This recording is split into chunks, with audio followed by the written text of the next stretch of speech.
Seriously, just watch how easily these blisters die. It's ridiculous.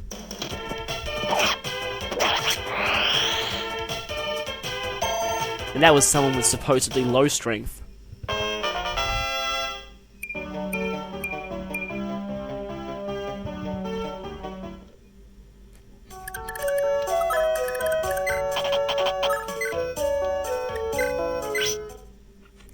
Yeah, Finn needs as much experience as he can get in this chapter.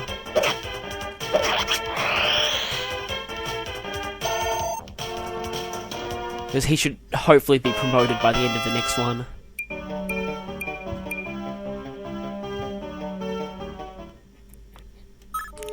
And now, because the rest of this part is quite uneventful, and I mean really uneventful, I thought I'd just talk a bit about pairings for Lachesis, which I forgot to do before.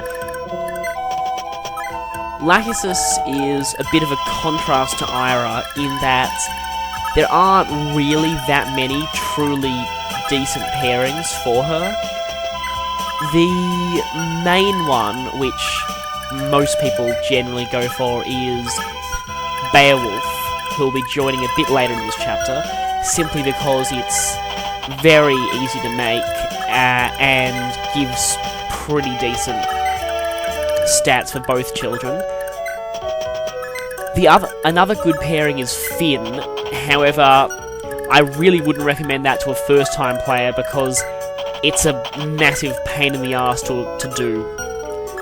Because, as I've hinted at before, Finn leaves at the end of the next chapter, which means that essentially he basically has to stay next to Lachesis for the rest of this chapter and the next, which basically puts him out of action for the next 2 chapters. And if you know what weapon he's going to be getting in a little while, you don't want that, because he's about to become pretty useful. So, yeah, it's quite annoying to do, but it is actually a pretty decent pairing.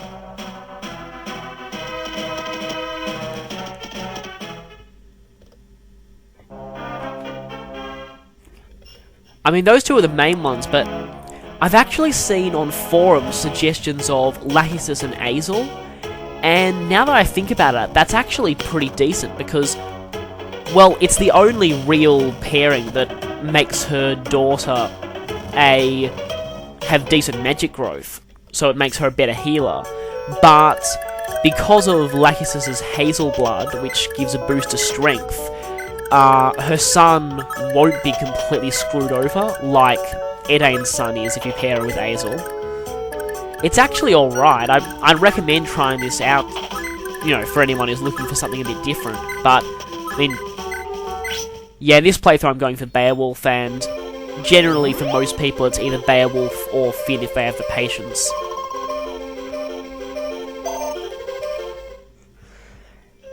Other than those 3, there isn't much else that's really that helpful. I mean, I've heard of Lachesis and Noish, but essentially that basically turns her son into Noish, and the rest is just inferior to Beowulf.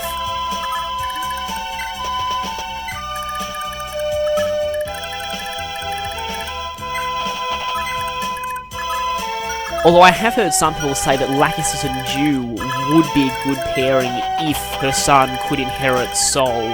Unfortunately he can't, so yeah, I wouldn't really consider that in most cases.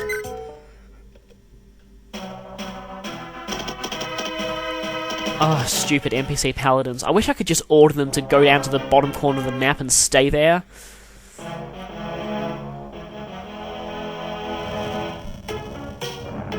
And there goes the bargain ring. I knew I wasn't going to get it anyway, but I just don't like rushing the next section. I mean, I don't like rushing in general. That's why I generally don't like ranked playthroughs. Because I mean, of course I always get great ranks in the survival department because I never let anyone die. And for some reason I tend to ace the combat ranking all the time as well. I don't know why. I've heard that's easy to do though. Other than that, though, it's really the turns area. I just don't like completing chapters stupidly quickly. It just sort of takes all the fun out of it, really. I prefer to, you know, take it slowly and level up people I like using.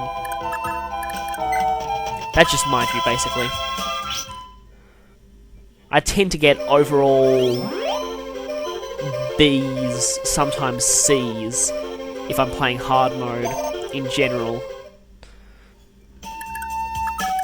In most games that involve rankings. Now here's something I like doing. I'm attacking these armoured guys from below where they can't come down and hit us back. Although that was surprisingly painful. And that could have gone very badly if Mid-Al had activated Duel. Just watch out, because we are attacking from a road, which means we'll get lowered evasion.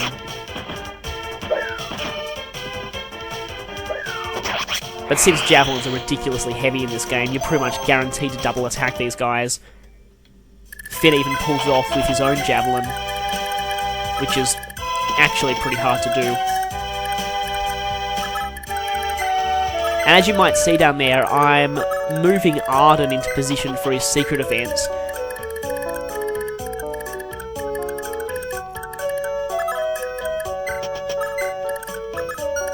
Funny, the secret event really isn't that helpful for Arden himself, but it's pretty good for other people.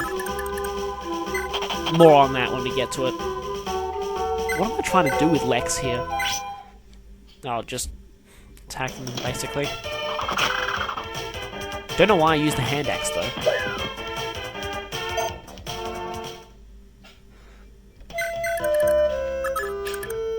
Yeah, of course, because he has no pursuit, Lex isn't going to be doubling without that hero axe.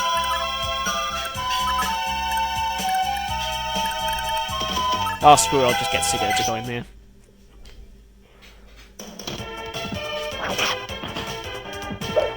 Yep, and Sigurd still as overpowered as ever. Basically stays this way throughout the whole game.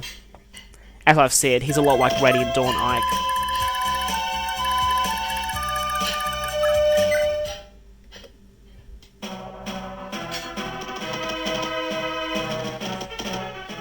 Yeah, they like to stand next to Lachesis if they can.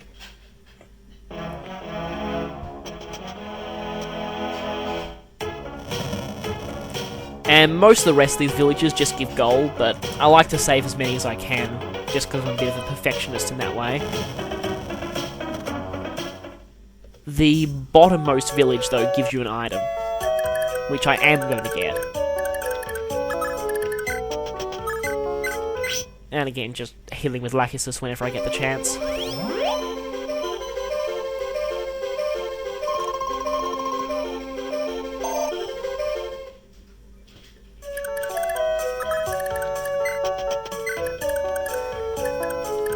And now this boss coming up is another general, which means Great Shield again. And although unlike the one before, this guy also has a bow, so he can attack from range as well as close up.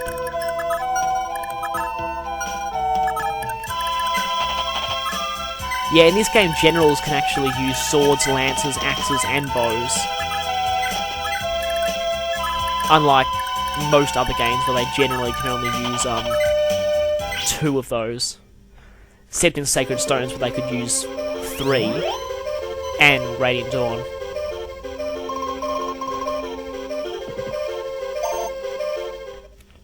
Actually, it's this and Shadow Dragon that are the only games where generals can use bows. Though, on a random note, I would like to see a playable bow armor. Don't know why. It would just be quite funny.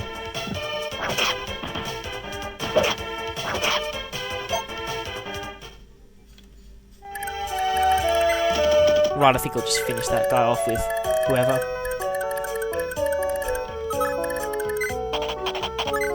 As I said, I don't really use Notion Alec beyond this point, but... Alright, now for that secret event, you need to move Arden down to the lowest square on that little beach there.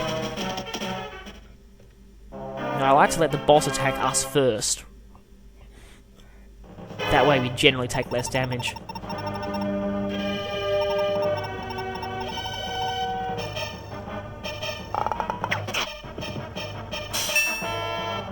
Great shield! Oh, that was annoying.